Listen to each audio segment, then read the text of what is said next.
सोचिए, जब एक माँ के पास आंसू तो हैं लेकिन पानी नहीं,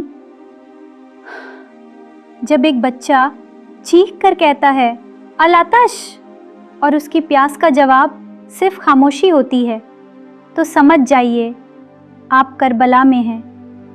तीसरी मुहर्रम का दिन है, तो चलते हैं तीसरे मुहर्रम के दिन। जब करबला की ज़मीन सुलग रही थी, आसमान पर सूरज कोया आग बरसा रहा था और रेत जलती हुई अंगारों की मानिंद महसूस होती थी। अहले बैत के काफ़िले पर यजीदी फ़ौज ने चारों तरफ से घेरा डाल रखा था। दिन ब दिन मुहासरा सख्त से सख्त तर होता जा रहा था, लेकिन तीसरी मुहर्रम को ऐसा दर्दनाक हुक्म सादिर किया गया कि कायनात कांप उठी। फुरात का पानी बंद कर दिया गया। उमर बिन साद ने अपने फ़ौजियों को हुक्म दिया, फुरात पर पहरा बिठा दो, हुसैन और उनके साथियों को एक कतरा भी ना मिले। ये हुक्म जुल्म की इंतहा था। इमाम हुसैन और उनका काफ़िला अब पानी के बग़ैर थे। उस सरज़मीन पर जहाँ गर्मी इंसान की हड्डियाँ जला देती है, पानी की प्यास अब जिस्म की नहीं, रूह की चीख बन चुकी थी। पानी बंद करने का मतलब सिर्फ प्यास नहीं था, ये एक नफ्सियाती हथियार था। बच्चों, ख़वातीन, बूढ़ों, सबको अज़ियत देना मकसूद था। हज़रत अब्बास, जो दिल के बादशाह थे, जिन्हें वफ़ा का इस्तारा कहा जाता है, जब उन्होंने खेमे में बच्चों की सिसकियाँ सुने तो उनकी आंखें अश्कबार हो गईं। एक तरफ फ़ौजी पहरा लगाकर फुरात को कैद कर रहे थे और दूसरी तरफ इमाम हुसैन का काफ़िला आसमान की तरफ नज़रें उठाए रब करीम से पानी की सूरत में रहमत मांग रहा था। हज़रत अब्बास का दिल बेचैन हो चुका था। वो अली के बेटे थे, लेकिन उनकी रगों में वफ़ा और गैरत कुछ और ही अंदाज से दौड़ती थी।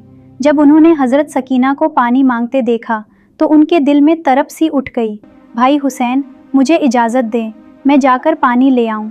ये मासूम प्यासे हैं, उनके लिए कुछ तो करना होगा। लेकिन इमाम हुसैन ने फरमाया, अभी नहीं अब्बास, वक्त आने दो। अब्बास का सर झुक गया।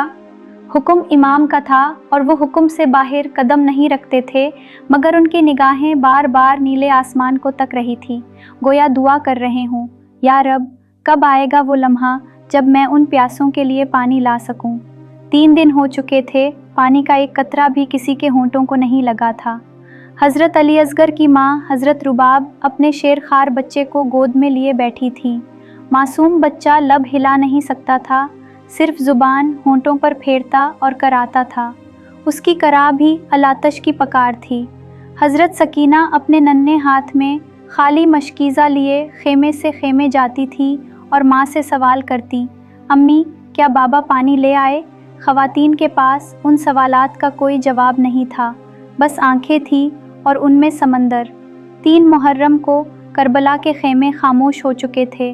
पिछले दिनों की निस्बत अब वो शोरो हंगामा नहीं रहा था, अब सिर्फ सिसकियों, कराहों और धीमी आवाज़ों का राज था। रात होती तो हर खेमा जैसे मातम कदा बन जाता। कोई माँ अपने बच्चे को थपक रही होती, कोई बाप अपने बेटे को आखिरत की तैयारी करा रहा होता और इमाम हुसैन रात के सन्नाटे में अपने खालिक से सरगोशियाँ कर रहे होते। इमाम हुसैन ने अपने साथियों को जमा किया। सब प्यासे थे, थके हुए थे, मगर चेहरों पर सुकून था। हुसैन ने फरमाया, ऐ मेरे जानसारो, सब्र करो, अल्लाह हमसे राज़ी है। ये प्यास दुनिया की नहीं, जन्नत की सीढ़ी है। जो हमें रोके हैं वो कल नदामत में होंगे और तुम सब बहिश्त के मेहमान बनोगे। रात को हज़रत ज़ैनब अपने भाइयों, भतीजों और मासूम बच्चों को गले लगाती रहीं। उनका दिल भी तड़प रहा था, मगर आँखों से सब्र की चमक ज़ाहिर थी। वो हज़रत अली अकबर को गले लगाकर कहती, मेरे बेटे, तुम्हें प्यास लगी है, मगर कल तुम्हें रसूल अल्लाह अपने हाथ से जामे कौसर पिलाएंगे। ये अल्फाज न सिर्फ तसल्ली थे, बल्कि हौसले का समंदर भी। इम्तिहान सख्त होता जा रहा था। एक तरफ ज़ाहिरी प्यास थी और दूसरी तरफ बातिनी सबात। अब्बास, हुसैन, ज़ैनब, सकीना सब के सब आजमाइश में थे, मगर किसी ने शिकवा न किया। इस प्यास ने उन्हें तोड़ा नहीं, बल्कि मज़ीद मजबूत किया। आज जब हम 3 मुहर्रम को याद करते हैं, तो क्या हम सिर्फ आंसू बहाने के लिए याद करते हैं? नहीं, हमें पूछना होगा, क्या हम भी वफा निभाने वाले बने हैं? क्या हम भी जुल्म के सामने करबला वालों की तरह खड़े हो सकते हैं? क्या हम भी प्यास में सब्र कर सकते हैं? करबला की प्यास हमें सिर्फ रुलाने के लिए नहीं, झंझोड़ने के लिए है। सलाम हो उन चेहरों पर जो प्यास में भी जगमगा रहे थे। सलाम हो हज़रत अब्बास पर जिन्होंने वफ़ा की नई तारीख़ लिखी। सलाम हो हज़रत हुसैन पर जो हक़ पर कायम रहे। और सलाम हो उन मासूम बच्चों पर जिन्होंने अल अतश कहकर तारीख़ का रुख मोड़ दिया।